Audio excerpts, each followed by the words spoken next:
કેમ છે? હા હા આવી ગયા હો. હા ભાભી ને બેબી આવી, સારું કહેવાય. સારું સારું. પણ તોય બાબો હોય તો સારું રહે. બાબો હોય તો કુટુંબ હાલે, પેઢી હાલે. બાબો હોય તો મા બાપને છેલ્લે ચિંતા નહીં ને. આમ તો બાબો હોય તો વધારે સારું હોત. જો બાબો આવી ગયો હોત ને તો કાંઈ ચિંતા ન હોત. પણ કાંઈ વાંધો નહીં, બેબી હારી જ તે, કાંઈ વાંધો નહીં, દીકરી હારી જ છે. અરે તું કેમ આવી વાત કરેસ? તું પોતે એક દીકરી જ છો, તોય તો એમ કહેશ કે દીકરો હોત તો સારું હોત. અમારે તો એવું કાંઈ છે જ તે નહીં. અમારે તો દીકરો હોય કે દીકરી બધું હરખું જ છે. અમે તો દીકરીને ઘરની લક્ષ્મીની જેમ જ રાખીએ છીએ. આવા વિચાર ન રખાય. સારું હાલો, તો હવે હું નીકળું, મારે ઘરે કામ છે ને તો. હો એ હા, પછી આવીશ. હા, આજ તો મજા આવી ગઈ મામાના ઘરે. કેવી મસ્ત નાની છોકરી હતી, પરી જેવી. હા, છોકરી તો સારી હતી, મજા આવી. પણ છોકરો હોત તો વધારે સારું હોત. એક મિનિટ હો, આ તારા માસીનો ફોન લાગે છે. હલો. હા આ કેમ છે? હા બોલ બોલ. બસ જો મજા. હા નવરાત્રી હાલે છે ને. હા હા કાલ ગઈ હતી હું. હા મમ્મીના ઘરે ગઈ હતી. હા ભાભીને બેબી આવી ને એટલે. હા બિચારીને બેબી આવી. અરે એની કરતા બાબો આવ્યો હોત તો સારું હતું. તું કેમ ન આવી? હા હા હા હા પછી મળી આવજે, કાંઈ વાંધો નહીં. અમે જો જબલું દેવા ગયા તા. જબલું દીધું. સોનાની વસ્તુ અમે લાવ્યા હતા, તો સોનાની એક નાની હાથમાં પહેરવાની પહોંચી દીધી, પગમાં પહેરવાની ઝાંઝરી દીધી. છોકરી છે એટલે વસ્તુ તો બધી ઘણી થાય, એટલે દેવી પડે ને. હા હા તું તારી રીતના જઈ આવજે, કાંઈ એમાં કાંઈ એવું નહીં કે અત્યારે જાવું. આ તો અમે નવરા હતા ને તો જઈ આવ્યા. હા હાલો પછી મળીએ. તું આવવાની છો? હા ગરબા રમવા ને. હા આજે આવજે ગરબા રમવા.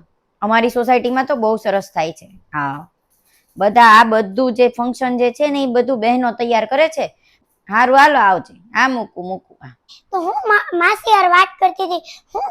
હું કહેતા હતા માસી? અરે કાંઈ નહીં, એ તો આપણે નાનીના ઘરે મામાના ઘરે કાલ ગયા હતા ને, ઓલી પરી આવી એટલા માટે.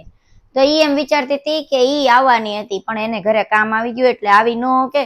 અને પાછી આ નવરાત્રી ચાલુ છે, એને પાછા તારા માસા જે છે ને એ પાછા એકટાણા કરે, એટલે એની રસોઈ ને ઘણું કામ હોય. એટલે મેં કીધું કાંઈ વાંધો નહીં, તું તારે બેબી જ આવીશ ને એમાં શું છે, ત્યાં ક્યાં બાબો આવ્યો છે, પછી જઈ આવજે આરામથી. બેબીમાં શું આટલો હરખ કરવાનો?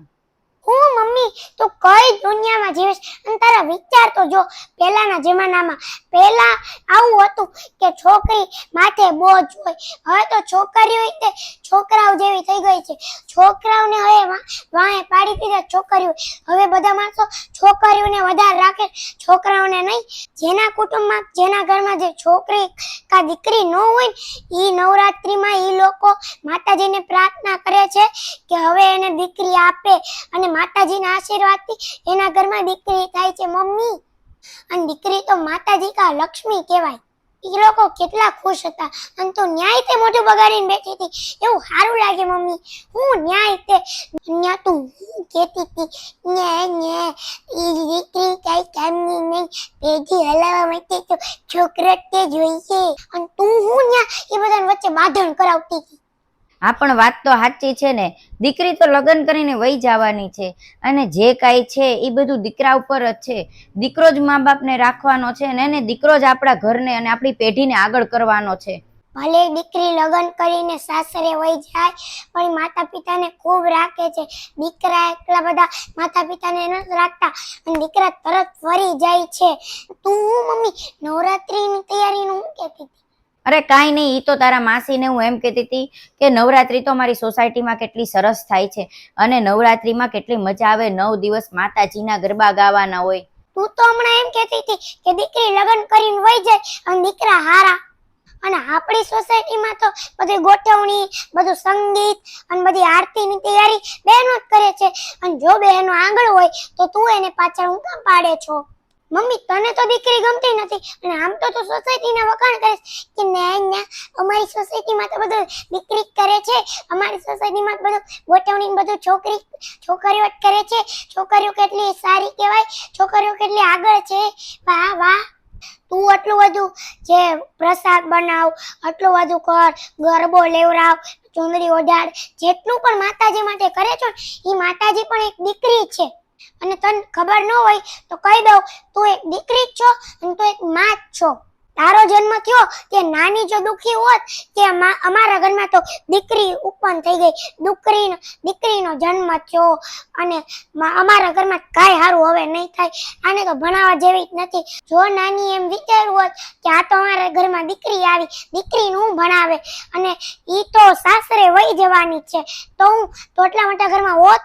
તને નાનીએ દીકરી કરીને ન ભણાવી હોત તો તને આટલું મોટું ઘર, આટલું મોટું બિઝનેસ હોત તો કેતો મને. તું એક દીકરી છો અને દીકરી થઈને બીજી દીકરીઓ માટે હું તો આવું ખોટું વિચારે છો. તું એક માં છો અને માં કોઈ દી પોતાની દીકરીઓ માટે ખોટું વિચારે? તો એક માં થઈ જે ઘરમાં દીકરી આવી હતી અને એ ઘરમાં ખુશ બધા હતા, એ ઘરમાં તું ઝઘડા કરાવવા બેઠી હતી, બાંધણ કરાવવા બેઠી હતી. આજના દિવસે માનો તાર વર્તન જરાય ન ગયું. તને મારે દર વખતે કાંઈક ને કાંઈક શું કહેવાય સમજાવવું પડે છે. કોકવાર આનું અને તું દીકરી થઈ, એક માં થઈ અને બીજી દીકરીઓ માટે આવું વિચારતી હતી. સાચી વાત છે શિવેન. આ તો હું ભૂલી જ ગઈ હતી કે હું પોતે એક દીકરી છું, પોતે એક માં છું. જો હું આગળ ન હોત તો હું મારા બાળકોને આગળ કેવી રીતના કરી શકે? હું જ ન ભણી હોત તો મારા બાળકોને હું કેવી રીતના ભણાવી શકું, કેવી રીતના સારી જિંદગી આપી શકું? અને આ નવરાત્રિમાં હું જે માની જે પૂજા કરું છું, જેનો શણગાર લાવું છું, જેની આરતી કરું છું, પ્રસાદ કરું છું, એ પોતે એક માં છે. અને આ દુનિયાને ચલાવવા માટે એક માની જરૂર હોય છે, એક દીકરીની જરૂર હોય છે. અને હું દીકરી વિશે આવું વિચારતી હતી, આ તો ખોટી વાત છે. સારું, હાલો હું ફોન કરી અને હમણાં એની માફી માંગી લઉં અને એને કહી દઉં કે દીકરી આવી એટલે લક્ષ્મી આવી છે અને એક માતાજી આવ્યા છે એના ઘરે, તો એ સારી વાત કહેવાય. હું જે વિચારતી હતી ને ખોટું હતું. હું એની સાથે વાત કરી અને માફી માંગી લઉં. હલો, હા મમ્મી, હા મને માફ કરી દેજે હો. હા, હું તો ભૂલી જ ગઈ હતી કે હું ખુદ એક માં છું, એક દીકરી છું. અને તમારા ઘરે દીકરી આવી, પરી આવી, એનો જન્મ થયો અને હું દુઃખી થોડી થઈ ગઈ. મને માફ કરી દેજે. તમે લોકો ખુશ હતા અને હું ખોટું વિચારતી હતી તમારા વિશે કે આ લોકો ખુશ છે, દીકરી આવી એમાં શું ખુશ થવાનું? જીવન ચલાવવા માટે અને આપણા ગઢપણના સહારા માટે તો દીકરાની જરૂર હોય. પણ હું ખોટી હતી, કારણ કે દુનિયાને ચલાવવા માટે તો એક માની જરૂર હોય છે. હા, મને માફ કરી દેજે. હા, મૂકું.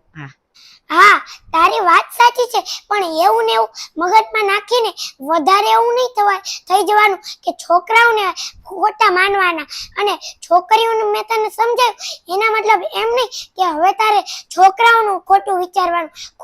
છોકરાઓ પણ છોકરીઓ જેટલા જ તે હોય છે, એટલે છોકરાઓનું પણ કોઈ દી ખોટું નહીં વિચારવાનું.